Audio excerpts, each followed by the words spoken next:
April মাসে বঙ্গোপসাগরে 1 থেকে 2টি লঘুচাপ সৃষ্টি হতে পারে এমন আশঙ্কা প্রকাশ করেছে আবহাওয়া অধিদপ্তর। এর মধ্যে একটি লঘুচাপ নিম্নচাপ অথবা ঘূর্ণিঝড়ের রূপ নিতে পারে।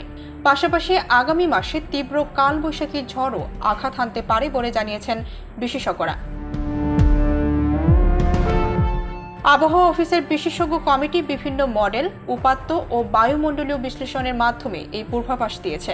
আবহাওয়াবিদ মোহাম্মদ মমিনুল ইসলামের স্বাক্ষরিত এক বিজ্ঞপ্তিতে জানানো হয়েছে, এপ্রিল মাসে দেশে স্বাভাবিকের তুলনায় কম বৃষ্টিপাতের সম্ভাবনা রয়েছে।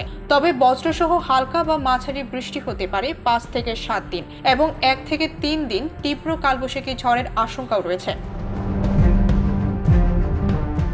এপ্রিল মাসে বঙ্গোপসাগরে লঘুচাপের পাশাপাশি আবহাওয়া অফিস আরও জানায়, দিন এবং রাতের তাপমাত্রা স্বাভাবিকের চেয়ে কিছুটা বেশি থাকতে পারে। এই সময়েই দেশে 2 থেকে 4টি মৃদু অথবা মাঝারি এবং 1 থেকে 2টি তীব্র তাপপ্রবাহ বয়ে যাওয়ারও সম্ভাবনা রয়েছে।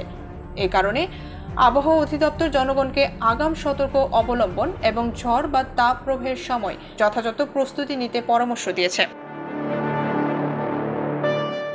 ডেস্ক রিপোর্ট, ভোরের পাতা।